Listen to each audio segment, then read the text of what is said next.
In this video today, I am going to rate 9 different housing commissions that service the city of Detroit from the worst to the best and tell you what you might expect, maybe.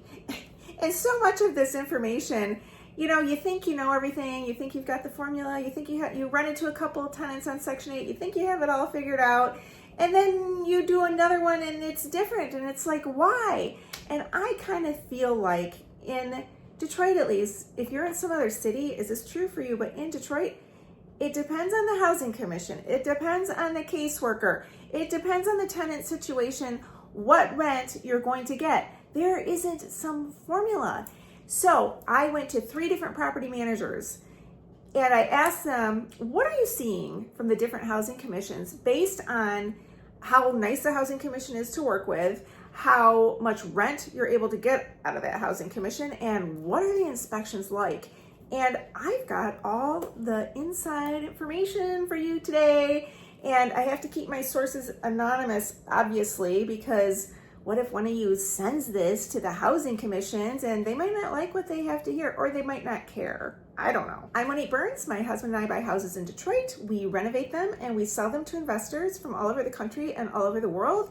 We are selling our 3-bedroom rentals right now, rent-ready houses for between $85,000 and $90,000. If that is something you're interested in, give me a call on Calendly so we can talk about it. And I would like to thank my sponsor, Transforma Peptides. I have been on quite the health journey lately. It's been a year now, and I have gotten in really good shape. I've never been in this good a shape, and it started with the peptides, which are way more affordable than you think. So if you know anybody on peptides, tell them about this, and I even have a discount code, Monique10. So check that out. Thank you so much for watching my video. It helps me tremendously if you hit the subscribe button. Let's start with the worst one in Detroit, and I pretty much think anybody who's ever placed a tenant in Detroit will agree with me on this one. So coming in at number 9, my Hall of Shame Housing Commission. I'm sorry, but it's Detroit Housing Commission. And they did not used to be my worst. And I used to tell people up until like just now, when I've done this homework on people that are actually front lines doing this, that I liked Detroit Housing Commission because they pay the highest rent. I can deal with their bad behavior as long as I know I'm getting this great rent and it comes in every month. And my own portfolio of houses, most of my people have Detroit Housing Commission. And it's really not an issue once they're in. But the reason they're the worst, they're paying the lowest rent right now. So on a 3-bedroom, one of my sources told me got $11.75, which is super low. So he had to add a dog fee, which is always risky because you never know if the tenant's really going to pay the dog fee or not, just to make it palatable to this owner. And he tried to call the housing commission. They don't answer. Communicating with the housing commission takes absolutely forever. And he told them, she's got family. Can you just work with her? Can you make it a little higher? She really needs to live right here. It would be ideal for her. And they're like, yeah, we don't really care. And another one of my sources, she told me she's getting between $1,200 and $1,300, but she highly feels that it's depending on which caseworker that tenant is assigned to, how much rent that they will even let a tenant rent a house for. And when it comes to the inspection, they both said, fine, nothing much to say about inspections. But big boo on Detroit Housing Commission for dropping their rent so low. What is going on? Coming in at number 8, I have Inkster Housing Commission. Now, none of my sources currently have tenants with Inkster, but at my landlord meetings, you mention Inkster, and it's like everybody's reaching for their guns or something. They get so angry because Inkster is incredibly, I don't know what the rents come in at, and I don't know what their inspections are like, but to work with the Inkster office is almost impossible. What are they doing there? Somebody's not doing their job there. And people, I've heard this over several years, and I've had personal experience that people have to get a hold directly to HUD if they want the people at Inkster Housing to handle their business. When I had a property management company and I sold it, Inkster would mail me the checks for rent, and they kept mailing it to me. And I thought it was the new property management company. And I would call them and say, you need to tell Inkster to stop mailing these checks to me. They need to reissue the checks to you. And they said, oh no, we just can't stop them. So the owner, I I think this went on for 9 months that the owner didn't get paid because Inkster would not stop mailing the checks to me in my name, so I couldn't do anything with them, and I would mail them back to Inkster. I mean, hot mess, Inkster. You guys need to do better. So I've got a 6 and a 7 because I don't have a ton of information on these two, but Southfield Housing Commission, one of my sources, he just said they are obnoxious. And they were so obnoxious to him. He doesn't know what the rent was, doesn't know what the inspection was like, but they were so obnoxious that he refused to rent to their tenant. And then as far as Ferndale, the same guy said they are very annoying with communication, but my other source said they gave him $13.95, and without knowing that the other guy said it, he said, but their communication was terrible. And they actually do the same thing like Inkster and mail a physical check. Come on, this is 2025 and you're mailing a check. Okay. Coming in at number 5, kind of in the middle, is Westland Housing Commission. Their rents are kind of mediocre. One of my sources, he asked for $15.40 rent and he was given $13.90 in the zip code 48224. So if you're looking at that zip code chart and you want to try to make sense of it, you go for that. And the $13.90 was 100% voucher, meaning the tenant didn't have to pay any part of it. So not terrible, right?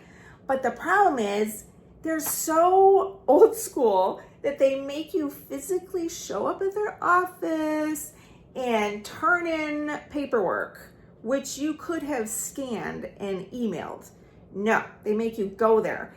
And when I had a property management company and I had someone from Westland, like, I'm not going there. I don't even know where the city Westland is. I mean, this would be like a day and a tank of gas for me. I don't want to go there.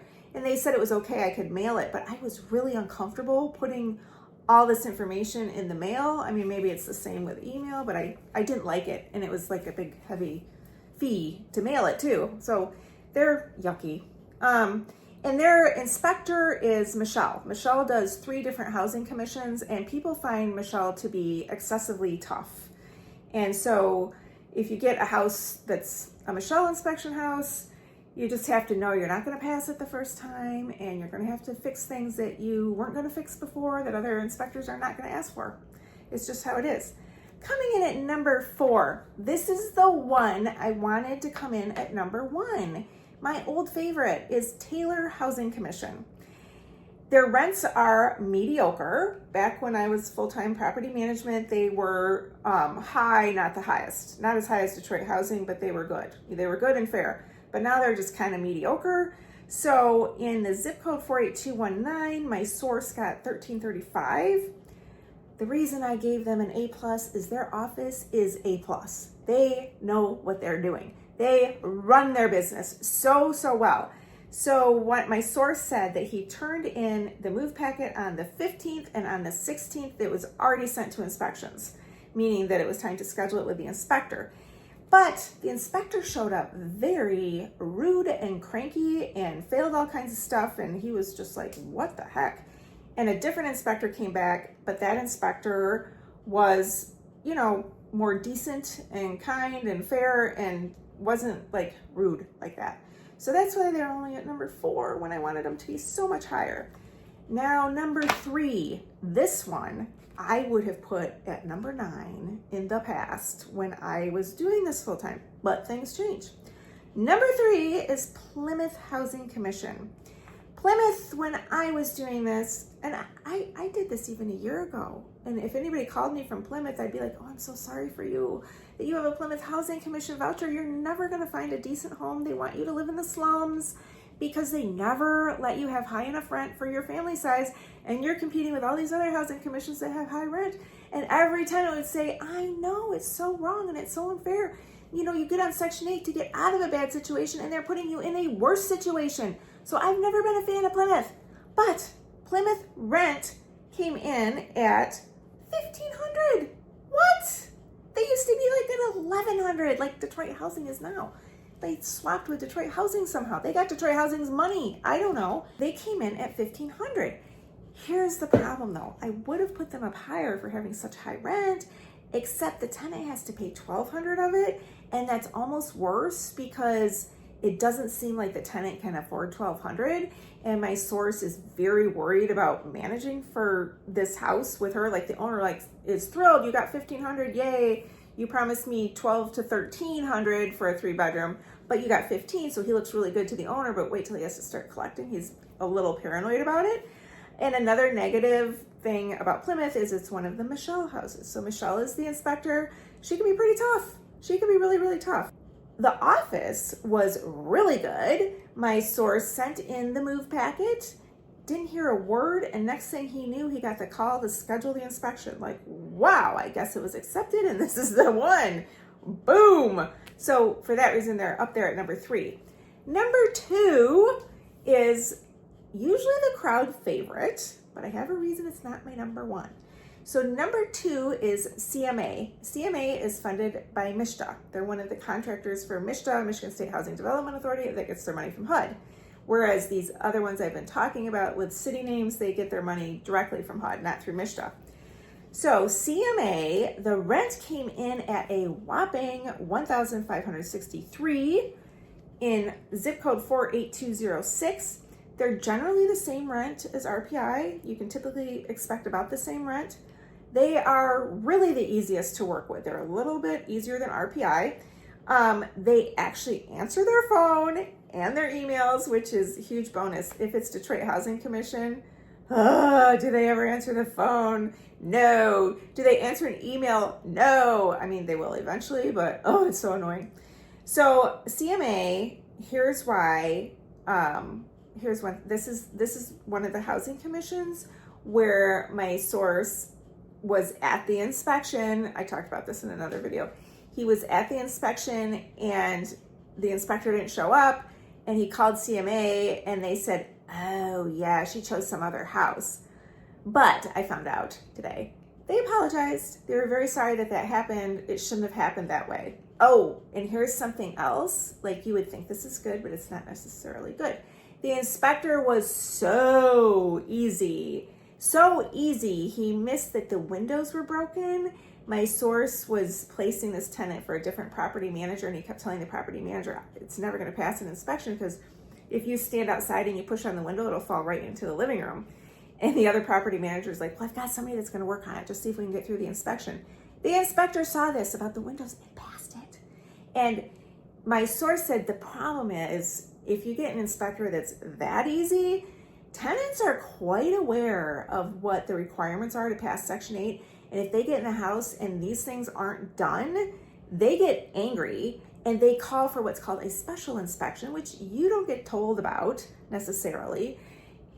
You may by the tenant, but Section 8's not going to tell you. And Section 8 comes out and does another inspection and marks off all the things that the tenant said. It's just better to handle this up front because it's going to cost you more later, and you're going to miss a month of rent while you're waiting to get through that special inspection.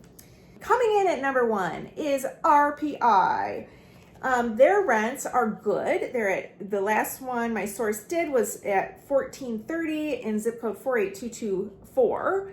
And he said it seems to really depend on the tenant what rents you get. And that's what another one of my sources was saying, that it's so dependent on the tenant. She said on the tenant and the caseworker with Detroit Housing, but with RPI, it's very dependent on the tenant's whole situation. Most of the applicants right now are coming from RPI. RPI seems to be holding a majority of the vouchers. And the office is somewhat responsive. They're not great unless you get Kyra. She responds. She must be their office manager. And they have a new inspector, Eric. He's great to work with. Their regular guy, Jason, is tough, but he's like tough in a not terrible way. At least you're not going to get any special inspections because Jason is not letting a tenant move in without the obvious things fixed. The other reason that they're at the top is because one time a tenant backed out and RPI actually had the courtesy to tell my source so that he wasn't stuck there waiting for the inspector to show up. So if you are familiar with any of these housing commissions, what do you think of my rating system? Do you agree? Do you disagree? Did I leave out a housing commission because I just didn't have any information on them? And you do? Comment below.